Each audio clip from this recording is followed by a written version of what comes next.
Assalamualaikum warahmatullahi wabarakatuh. Waalaikumsalam warahmatullahi wabarakatuh. Alhamdulillah hari ini saya hasil dari media Cakrawala TV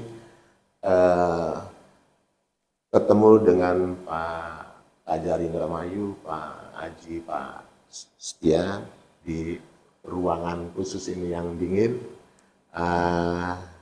Mudah-mudahan hati kita juga dingin, pemirsa. Amin. Alhamdulillah. Untuk menindaklanjuti soal perkara mangrove dan air terjun buatan, mari pemirsa kita minta penjelasan dari Pak Fajar Indramayu. Tanggapannya seperti apa, penanganannya sampai di mana, terus waktunya sudah berapa lama Pak? Kasus dugaan tindak pidana korupsi tersebut. Mangga Pak. Terima kasih. Sebelumnya saya ucapkan selamat pagi pada seluruh masyarakat yang nanti mungkin ataupun menonton TV channel yang komandai ataupun yang diprakasai oleh Pak Hasim ini yang luar biasa sebagai media cakra bangsa ya. Semoga dengan adanya podcast ini bisa dikatakan podcast ini ya kan ataupun live TV ini tentu saja nanti akan meningkatkan kepercayaan masyarakat atau meningkatkan publik kepada Kejaksaan Indramayu terhadap proses penegakan hukum. Yang kedua tentu saja akan lebih banyak menonton ataupun melihat hasil-hasil karya dari Pak Hasim selaku mitra yang bersinergi dengan aparat hukum khususnya dengan Kejaksaan Indramayu. Baik, akan saya teruskan, akan saya sampaikan perihal pertanyaan-pertanyaan ataupun penjelasan. Yang pertama mangrove mengenai mangrove. Ya. Jadi bisa saya sampaikan untuk perkara mangrove yang ditangani oleh Kejaksaan Negeri Indramayu dari tahun 2020 sampai saat ini prosesnya masih berjalan dan telah memasuki tahap penyidikan. Tahap penyidikan ini dalam rangka untuk dapat menentukan siapa tersangkanya, kemudian berapa nilai kerugian negaranya, sehingga perkara ini nantinya akan dianggap komplit atau sempurna, terang benderang sehingga bisa dimajukan ke tahap selanjutnya yaitu tahap penuntutan.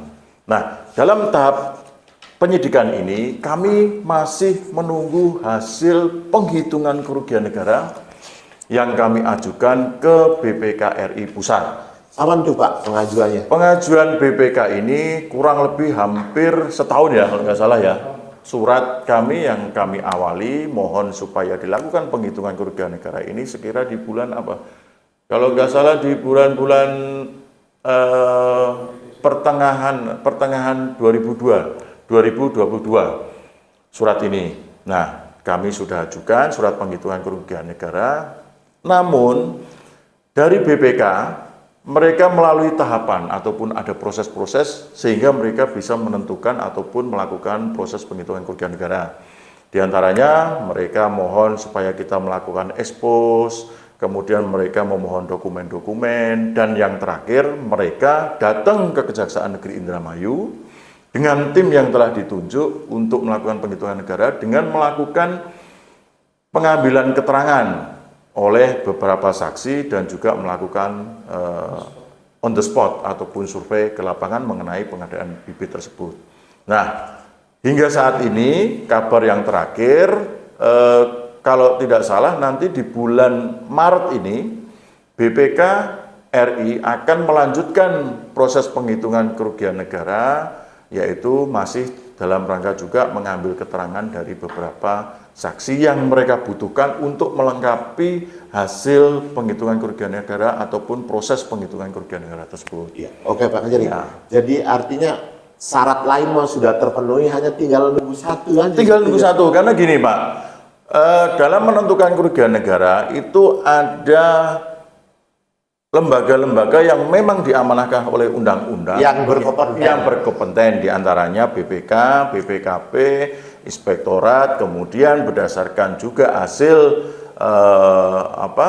hasil putusan beberapa pengadilan negeri ataupun pengadilan tindak pidana tipikor yang kemudian dijadikan jurisprudensi, kita bisa sekarang juga mengambil ataupun menghitung kerugian negara berdasarkan dari audit yang dilakukan oleh pihak swasta, kan gitu. Nah, kebetulan kami mohon penghitungan kerugian negara dengan BPK. Jadi sebetulnya dengan kecepatan BPK juga itu sebetulnya juga membantu kami. Kami juga selalu secara kontinu menanyakan bagaimana ini prosesnya sampai di mana. Karena kami juga ada penilaian, Pak. Penilaian yang dilakukan baik oleh Kejaksaan Tinggi maupun Kejaksaan Agung dengan kecepatan dan ketepatan kita dalam proses penanganan perkara. Tetapi begini Pak Kejari, Iya. kalau ini Iya.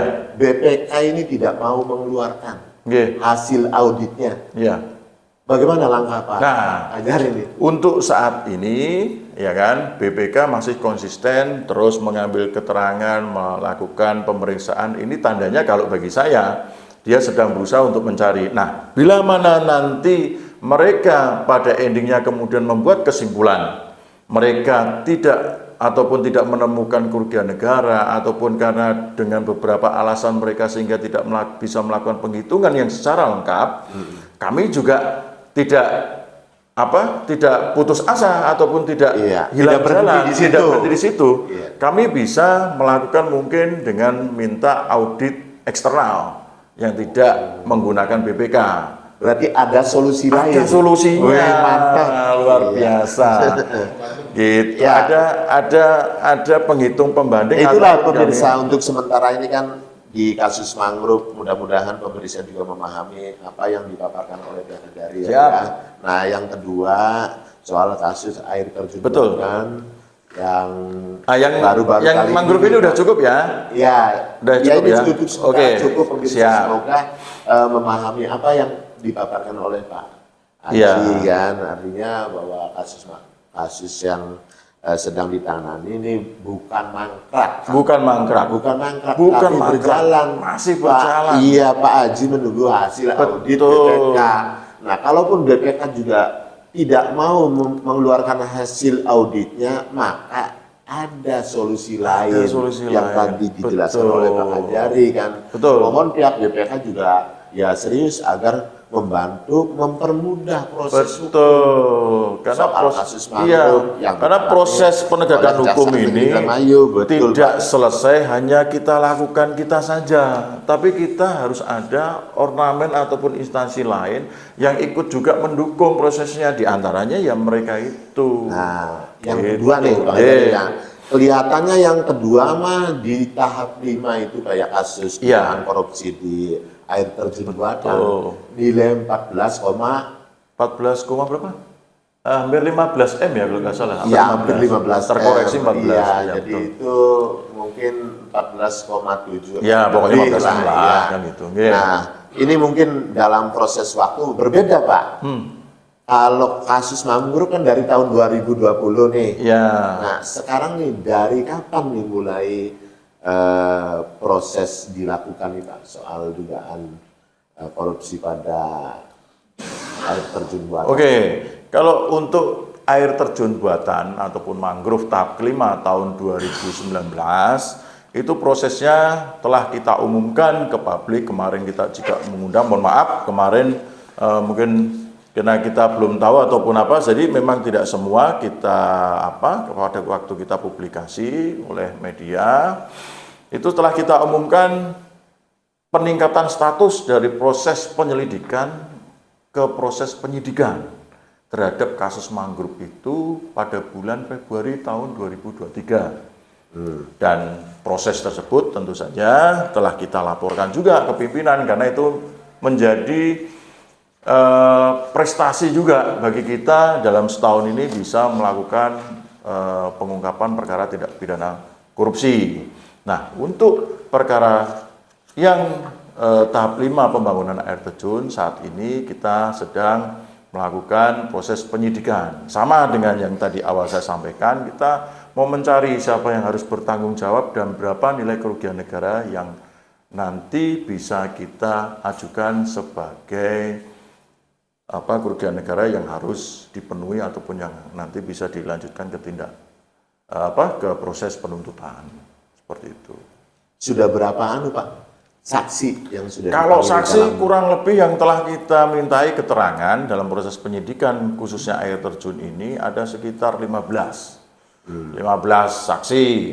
Itu terkait saksi-saksi yang kita panggil tentu saja panitia lelang, kemudian saksi-saksi yang terkait dengan misalnya rekanan ataupun dari dinasnya tersendiri. Seperti biasalah, pasti yang kita undang ya yang terkait mengenai pembuatan ataupun mengenai pekerjaan tersebut. Nah, yang paling menonjol nih Pak, Ya, artinya secara kasat mata ya melihat bahwa proyek air terjun buatan itu dari 5 tahap kan, konon katanya dikerjakan oleh salah satu PT. ya. Itu satu ya Pak ya. Nah, yang kedua, dari tahap 1 sampai tahap 5 ini Pak, sebelumnya Pak Aji juga menangani kasus di tahap 5 ini, dari tahap 1, 2, dan 3 sampai ke 4, konon katanya benar Pak, sudah ditangani ke pihak lain misalnya, aparat penegak hukum yang lain misalnya kayak pihak Polda gitu kan, yang sekarang juga ada tenggelam, terus juga Pak Kajati di sana. Nah, itu gimana ceritanya Pak? Gini, pada proses penanganan perkara ini kan kita tidak semata-mata kemudian tadinya langsung ke tahap penyidikan. Tapi kan kita didahului dari proses pengumpulan data ataupun proses pool bucket, pool data, kemudian proses penyelidikan. Nah, ketika kita dari proses awal-awal tersebut, alhamdulillah seperti yang tadi Bapak sampaikan, rumor-rumor telah dilakukan prosesnya oleh pihak ini, pihak itu, pihak ini, itu tidak ada. Tidak ada yang masuk, tidak ada yang menyampaikan. Ataupun dari pihak-pihak yang kita mintai keterangan, itu tidak ada menyampaikan, Pak dulu pernah kami diproses dengan ini, Pak kami dulu pernah di ini, itu tidak ada sama sekali. Kalaupun ada, kita akan tanyakan oleh pihak mana, dan kita akan coba konfirmasi ataupun kita minta buktinya, entah mereka surat panggilan atau kalau misalnya sudah ditangani ada sprintnya atau apa. Nah, sampai detik kita naikkan proses ini menjadi proses penyidikan itu tidak ada. Gitu. Jadi, mohon maaf, misalnya ada rumor ini segala macam, saya tidak menganggap karena harus ada berdasarkan bukti. Gitu. Jadi yang kita tangkap saat ini semuanya masih clear, semuanya masih sesuai dengan on the track. Seperti itu, Pak. Oke, terakhir nih Pak Jari. Jadi ada masyarakat juga bertanya nih. Ya, boleh. Ya. Sekarang nih kasus apa saja sih yang lagi ditangani Pak Jari? Misalnya dengar-dengar itu kan ada kasus BPR Balongan, Iya. ya kan? Terus juga kasus Bansos tahun 2019 ya 4 miliar lebih itu kan. Itu yang ditanyakan sama Direktur Pusat Kajian Strategis Pembangunan Daerah tuh Pak Oto itu. Tolong pasin tanyakan itu ke Pak Ajari soal kasus Bansos. Nah, terus juga ada pihak lain juga dia memberikan masukan kepada saya, tolong tanyakan juga BPR. Nah, ini singkat saja Pak, karena ini kan terakhir Pak. Barangkali Pak Ajari sibuk. Iya kan ada ya urusan yang lain. Siap. Silakan Pak. Oke. Jadi untuk yang perkara yang sedang kita tangani, alhamdulillah nih Pak, dan ini menjadikan apresiasi buat kita. Alhamdulillah di awal tahun kita, di tahun 2023 ini, bulan Februari, kita telah menangani 2 penyidikan Pak. Apa saja sih Pak? Nah, satu yang masalah air terjun, ya, kemudian yang kedua masalah BPR, kan gitu. Nah, untuk yang tadi Bapak sampaikan tadi ada pertanyaan dari Direktur Kajian mewakili masyarakat mengenai Bansos, itu saya tidak menangani Pak. Mohon maaf. Iya. Saya sudah setahun di sini. Biar jelas ya Pak. Saya tidak ada ya mengenai Bansos itu tidak ada. Yang sudah yang kita tangani itu yang menyangkut masalah Mamin, itu sekarang sudah dipersidangkan. Itu ada 4 tersangka itu Pak, 4 terdakwa. Sekarang lagi proses persidangan di tindak pidana tipikor. Yang 4 itu Mamin. Hasil proses penyidikan di tahun 2022. Kemudian perkara yang lain seperti apa yang kemarin sidang? Mamin. Bukan. Masker masker itu juga sudah putus. Kemudian ada 2 orang atau 3 orang yang melakukan upaya hukum ya. Berapa? Ada 1 orang yang melakukan upaya hukum. Kemudian BUMDes juga udah putus semua, udah ingkrah semua. Kemudian yang masalah e-warung yang mantan camat itu juga sudah putus semua, dan alhamdulillah karena tahun kemarin Pak untuk penuntutan kita ada 11 penuntutan, dan alhamdulillah pada akhir tahun 2022 kami mendapatkan apresiasi dari Kejaksaan Tinggi Jawa Barat sebagai nomor 2 penanganan tindak pidana korupsi di Jawa Barat. Di Jawa Barat. Oke, terima kasih. Ya, sebelum ditutup, saya juga mau menyampaikan pesan. Apa lagi, Pak? Saya Silakan. sampaikan kepada seluruh masyarakat agar jangan sampai tertipu. Bila mana ada pihak-pihak yang mengatasnamakan bisa membantu, bisa menyelesaikan, ataupun bisa melakukan perdamaian-damaian dengan kejaksaan terhadap perkara-perkara yang sedang kita tangani. Karena ini tidak main-main, Pak ya. Iya, karena ini tidak main-main. Karena Pak apa? Ajari akan bekerja secara serius. Saya akan bekerja secara serius dan profesional karena banyak sekali nama-nama kita ataupun pekerjaan kita yang dimanfaatkan oleh pihak-pihak yang mempunyai kepentingan sehingga banyak masyarakat yang dirugikan. Betul. Jadi saya harapkan masyarakat yang menonton ini bila mana menemui ada pihak-pihak yang menjanjikan ataupun menyampaikan hal-hal yang kiranya mengatasnamakan kejaksaan, segera lapor ke kami, nanti segera kita tindak lanjuti, mungkin bisa kita